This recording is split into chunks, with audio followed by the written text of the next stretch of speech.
In occasione del 10° anniversario della nascita dell'OSCOM, il 2 dicembre 2008, presso l'Istituto degli Studi Filosofici di Palazzo Torre di Cassano, si è tenuto il convegno di studi «L'educazione estetica nel Novecento italiano». L'Osservatorio di Comunicazione Formativa è un gruppo di ricerca del Dipartimento di Filosofia dell'Università Federico II di Napoli, istituito nel 1997. In collaborazione con la Facoltà di Scienze della Formazione dell'Università di Salerno e con l'Università Sor Orsola Benincasa di Napoli, l'OSCOM lavora alla ricerca di un modello innovativo di formazione che sappia unire i metodi tradizionali dell'educazione ai nuovi mezzi di comunicazione di massa. A dirigere il team di ricerca dell'OSCOM è la professoressa Clementina Gili, moderatrice della prima parte del convegno. Il convegno si chiude con l'intervento dell'illustrissimo professore Edgar Morin. Il professore afferma che come prima cosa non si può identificare totalmente arte ed estetica. L'estetica è infatti emozione, fascinazione, mentre l'arte è bellezza, gioia, piacere. L'artista vive intensamente l'opera, mentre la fa si identifica con essa, ma quando è finita la guarda dal di fuori, se ne distacca, si aliena. Nell'arte c'è un processo di mimesis catarsi, che ha il potere di liberare sentimenti. Come un sentimento, emozione, ammirazione, meravigliamento, fascinazione, che può venire. Grazie alle presentazioni, grazie all'MISIS. Sì, avevo a insegnare l'importanza dell'estetica. Comincerò per dire che noi possiamo totalmente identificare arte e estetica. Possiamo dire che c'è una estetica fuori dell'arte. Sì, l'estetica si può definire come un sentimento, emozione, ammirazione, meravigliamento, fascinazione, che può venire da un spettacolo naturale come la caduta del sole, come il volo di un farfallo, come la maestà di una montagna, come l'immensità del mare. Allora è evidente che noi abbiamo una sensazione che possiamo resumere con la parola di bellezza, ma penso che per me la bellezza entra in una cosa più ampia che chiamiamo poesia. Bellezza come forma di poesia. Allora, poesia, e quando parlo di poesia, non parlo della poesia scritta, versificata. Evidentemente, poesia è una cosa più ampia che una parte della vita. Io parte di una opposizione e complementarità entre la prosa della vita, che sono le cose che facciamo per obbligazione, senza piacere, senza gioia,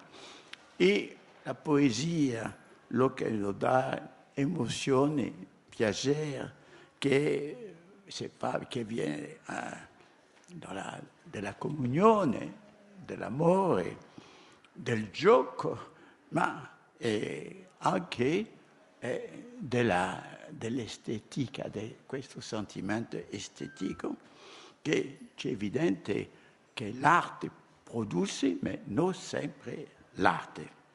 Allora, la poesia propria all'estetica è che c'è una poesia dove allo stesso tempo c'è una partecipazione affettiva o psichica e allo stesso tempo una distanziazione.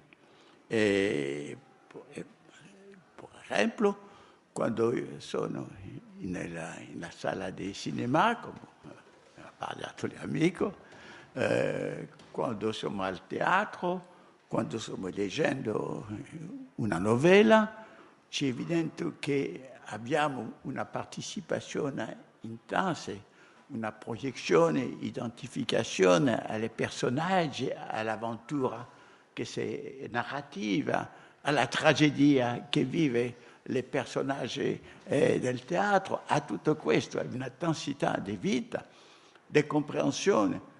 Ma allo stesso tempo noi abbiamo una doppia coscienza, una coscienza che è una cosa che noi viviamo personalmente, la viviamo psicicamente, ma non concretamente in fatto.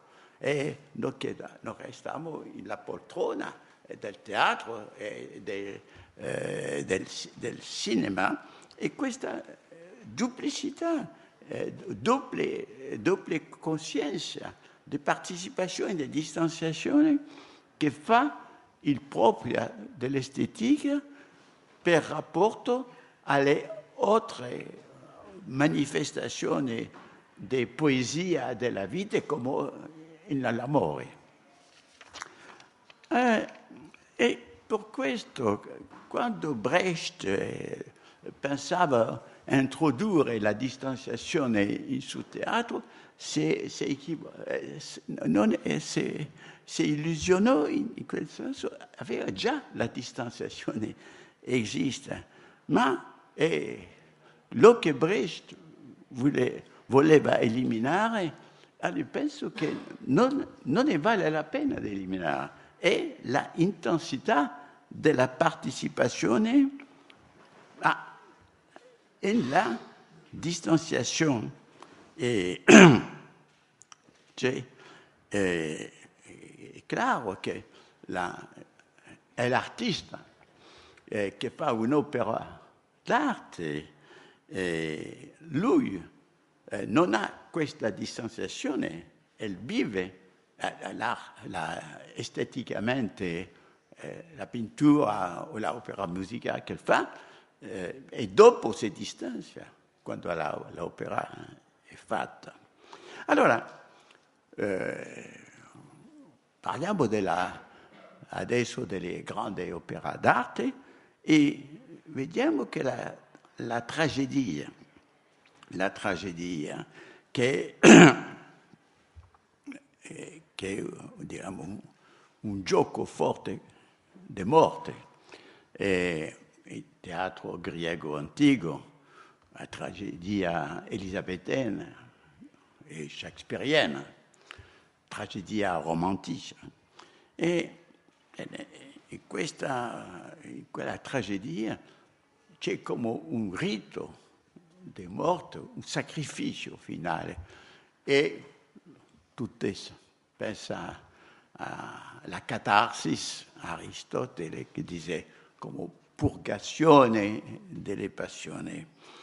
Penso che per me sì, è evidente che c'è un processo mimesis, e che per Aristotele mimesis, catarsis, purgazione, per me è totalmente catarsis, perché verrei piuttosto un sacrificio, un simulacro di sacrificio umano, perché gli artisti e gli attori morti risuscitano dopo la tragedia, ma c'è un rituale sacrificiale umano che, come tutto sacrificio, ha un potere di fecondazione e di rigenerazione.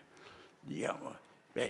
E allora penso che è questo mimesi di sacrificio che dà un sentimento, non so se ancora possiamo dire catarsis, ma di una quasi liberazione del trasferimento della morte sulle persone della tragedia, diciamo, come la nostra morte, la mettiamo in queste persone della tragedia.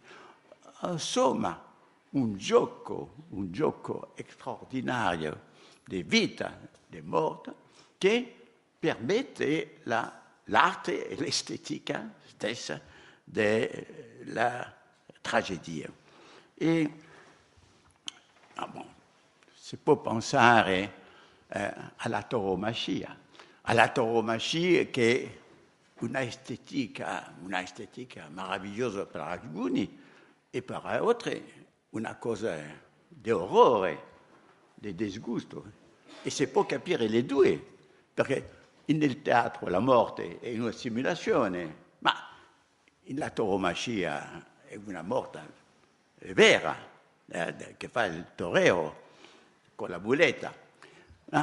E di tutto modo c'è l'estetica della morte che si ricomincia la tauromachia con una morte reale del toro, ma la morte è, diciamo, espulsata sopra una vittima che va a portare tutto come possiamo eliminare con la morte. E diciamo, è come un esorcismo della morte che possiamo vedere nella tragedia. E la complessità, io lo ripeto, è che questa partecipazione intensa e con la distanziazione fisica e con la coscienza di sveglio in una partecipazione non onirica, ma totalmente, plenamente immaginaria. Allora, la estetica ha una possibilità di combinazione multiple.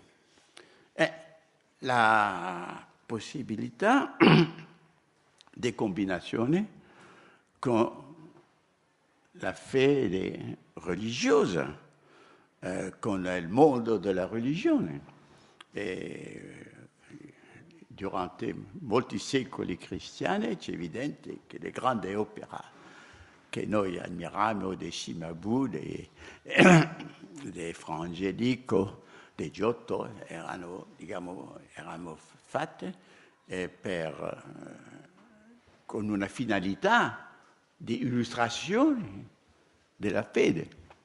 Ma c'è evidente che in questa illustrazione della fede, della vita di Gesù, della morte di Gesù, dell'altro episodio dei santi e tutti gli altri, che in questa finalità si combina la qualità estetica della bellezza, dell'emozione che dà la pittura. Ma fino al Seicento aveva quasi la indistinzione tra la estetica della pittura o della musica gregoriana, musica religiosa, e il mondo della cerimonia, del rito, della religione.